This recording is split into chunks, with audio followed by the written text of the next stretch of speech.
Vladimiro Montesinos ha abierto esta semana aceptando su responsabilidad por la masacre de Pativilca. Bien, vamos a repasar los hechos con cuidado.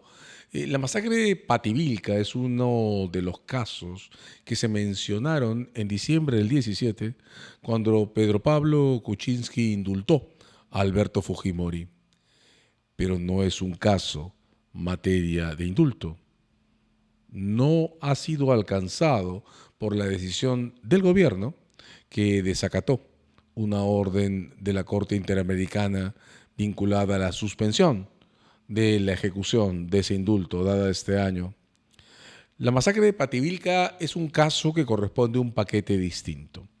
En diciembre del 17, cuando Kuczynski dio el indulto, decidió al mismo tiempo, en la misma resolución, otorgarle a Alberto Fujimori un beneficio especial adicional, una gracia presidencial regulada por la Constitución de 1993 que permite al presidente de la República, en casos muy excepcionales, vinculados a largos retardos judiciales, interrumpir procesos y disponer por su propia voluntad que ellos sean sobreseídos.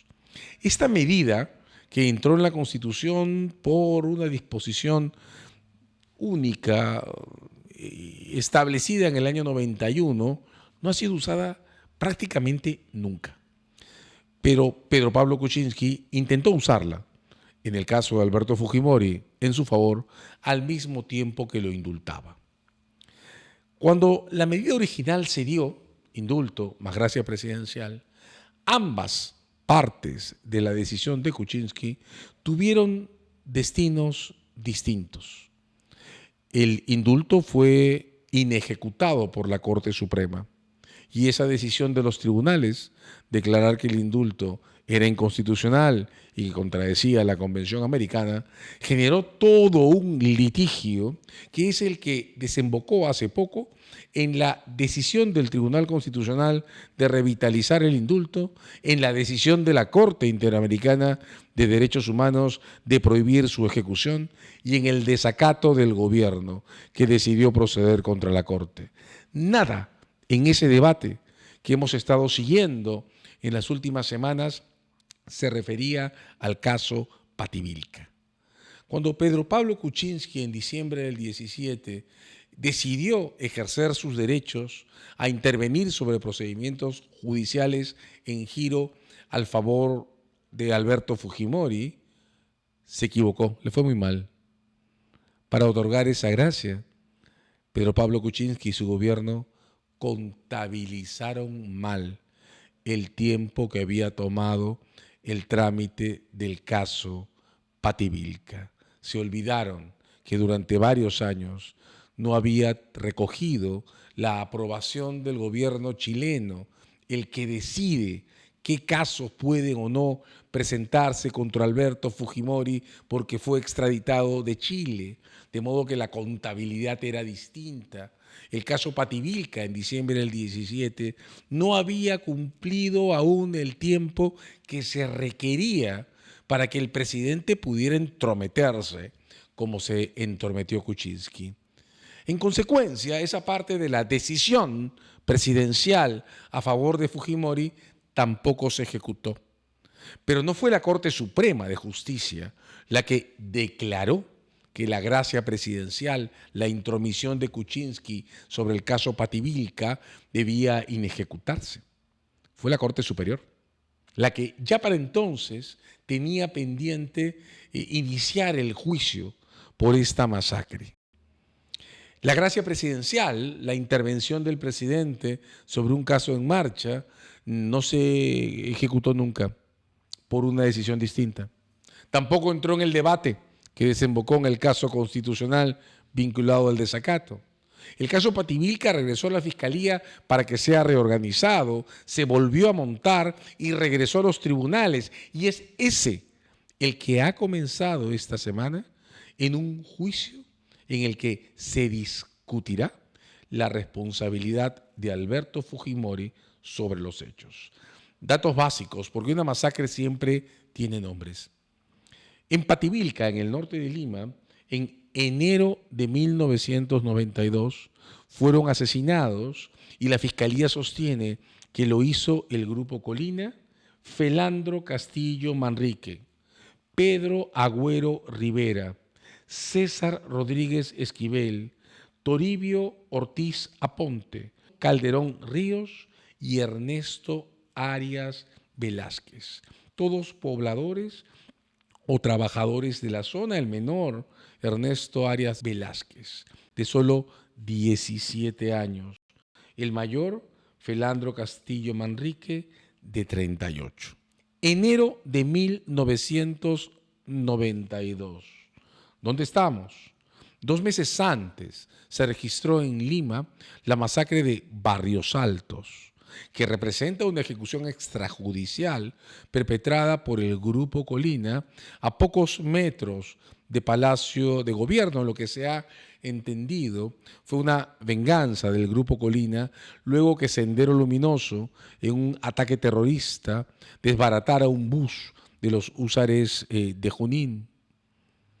Enero de 1992, también en noviembre del año anterior, se había producido un cisma en el Congreso de la República y en sus relaciones con el Ejecutivo alrededor de la discusión de 2 paquetes legislativos sumamente extensos, los decretos legislativos de noviembre del 91, que intentaban regular al mismo tiempo flexibilizaciones y liberalizaciones en el mundo de la economía en pleno proceso de reestructuración post-crisis de los años 80 y disposiciones sobre seguridad nacional y lucha antiterrorista. Enero del 92, meses antes del golpe de Estado del 5 de abril, meses antes de la masacre de Cantuta que se perpetró en mayo de ese año. Estamos hablando entonces del ciclo inicial de eventos protagonizados por el Grupo Colina, crímenes desarrollados en Lima y alrededor de la ciudad contra objetivos que no estaban identificados o estuvieron mal identificados, como el caso de Barrios Altos, como si fueran personas con alguna relación con movimientos terroristas. La masacre de Pativilca, enero del 92. Ese caso, al que el indulto no alcanza y que entonces tiene un juicio en pleno proceso, en el que la Fiscalía ha solicitado que Fujimori sea retenido bajo arresto domiciliario, es el proceso en el que Vladimiro Montesinos Torres, al comenzar esta semana, ha aceptado la acusación, ha aceptado responsabilidad penal. En consecuencia, sufrirá una condena. ¿Por qué lo ha hecho Vladimiro Montesinos? ¿Por qué aceptar responsabilidad en un caso sobre violaciones a los derechos humanos?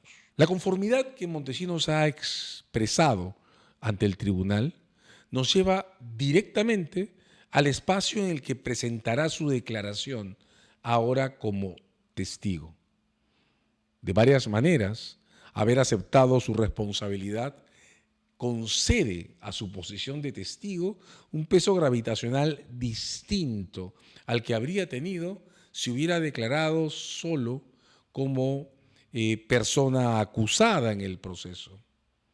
La pregunta entonces pasa a ser la siguiente: ¿qué va a decir Vladimiro Montesinos el día que declare sobre sus relaciones con Alberto Fujimori en el planeamiento de las actividades del Grupo Colina en enero de 1992?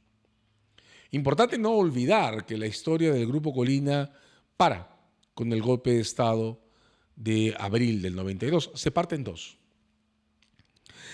Y la historia comienza, para lo que Alberto Fujimori se refiere, en noviembre del 91, con la masacre de Barrios Altos, por la que él está condenado.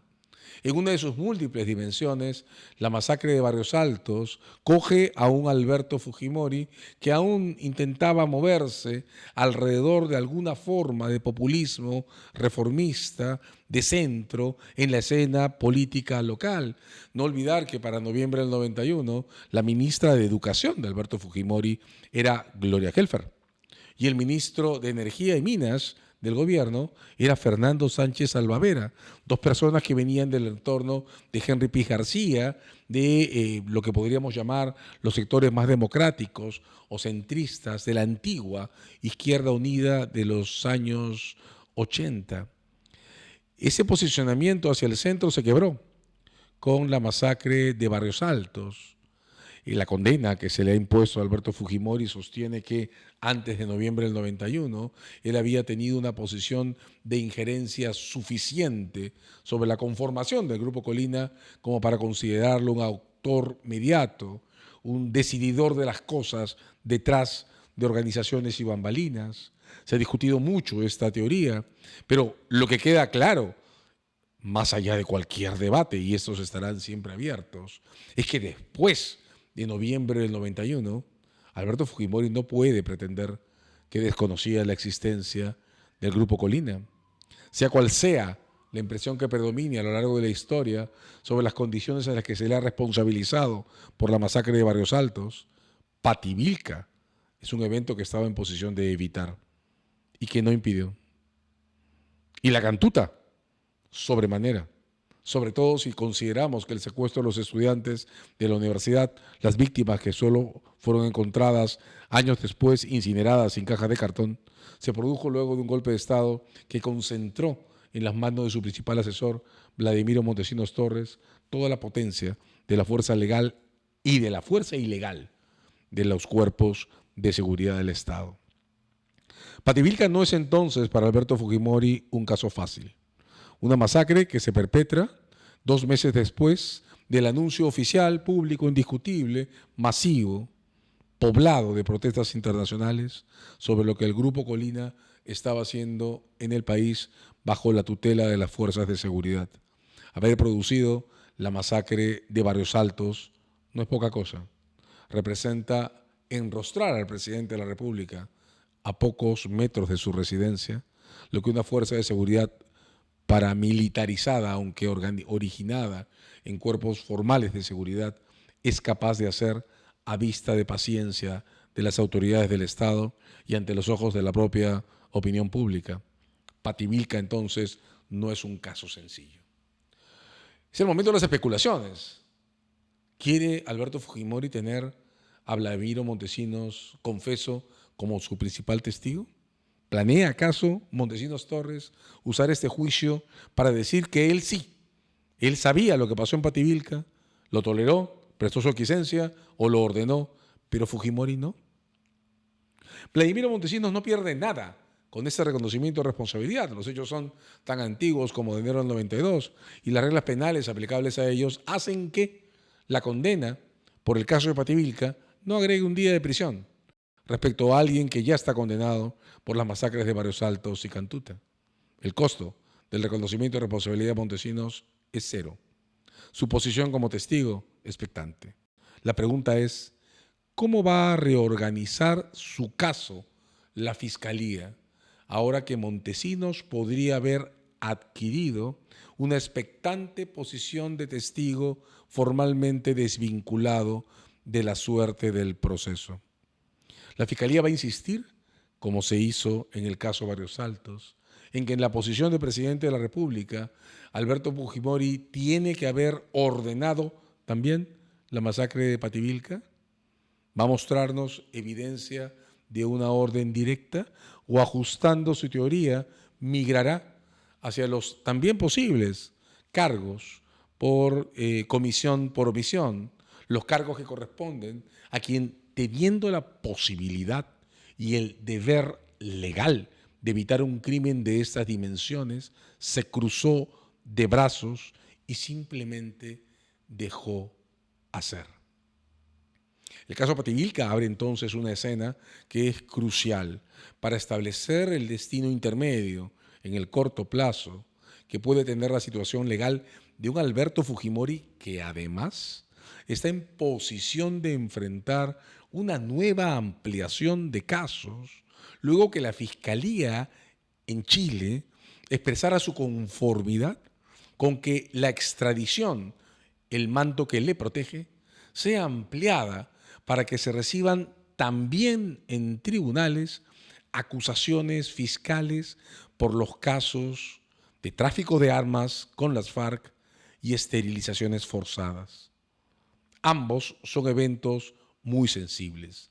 Un caso que afecta, en la versión de la Fiscalía, 270.000 mujeres y 22.000 hombres alcanzados por los programas de control de natalidad impulsados por el Ministerio de Salud entre 1996 y 2000.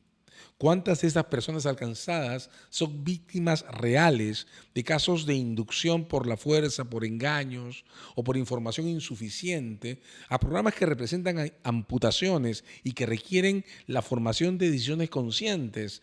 De eso trata ese proceso, que va a ser reorganizado para ser vuelto a postular en tribunales en un tiempo aún no determinado por las fiscalías. Ya eso se ha vuelto probable con una autorización del Estado chileno para incluir en forma a Fujimori como imputado. El caso de las FARC, sin embargo, tiene una dimensión distinta, incluso temporal. En plena crisis de seguridad por el crimen organizado y sus nuevas formas de terrorismo urbano que explotan en el Ecuador, Alberto Fujimori vuelve a encontrarse con una antigua historia. 1999, la conferencia en Palacio de Gobierno, en la que un Vladimiro Montesinos Torres, que fungía de agente de inteligencia a favor del Estado, presentó una emboscada, un engaño, una farsa. Los hermanos Aybar Marca, en su versión, contrabandeando armas para las fuerzas del terrorismo colombiano, las FARC, lanzadas por avión, según Montesinos, descubiertas por los cuerpos de inteligencia. Solo un año y medio después, en base a los hallazgos del FBI en un proceso en los Estados Unidos, en base a la declaración de un traficante de armas jordano, Sarkis Soganalian, quedó en evidencia la verdadera historia de ese caso. Se trataba de Montesinos Torres infiltrando armamento, tierra-aire, armamento contra helicópteros y aviones en cajas de repuesto de los aviones Mirage, con el auxilio o en apoyo o en respaldo, como sea, de este traficante jordano, Sarkis Soganalian, quien reveló las evidencias del modo en que se estructuró esa operación. El detalle a discutirse en el juicio será si, además de Montesinos Torres, Alberto Fujimori, que estuvo con él en la conferencia de prensa en la que presentó ese embuste público sobre el caso y sobre su naturaleza, estuvo involucrado en la definición de la defensa que Montesinos improvisó antes de su caída, la caída que fue también la de Alberto Fujimori. Todos estos eventos están transitando mientras está por decidirse cuál será el destino final del indulto de Alberto Fujimori y aún más del desacato que el gobierno ha perpetrado contra la Corte Interamericana de Derechos Humanos. Mucho por resolver.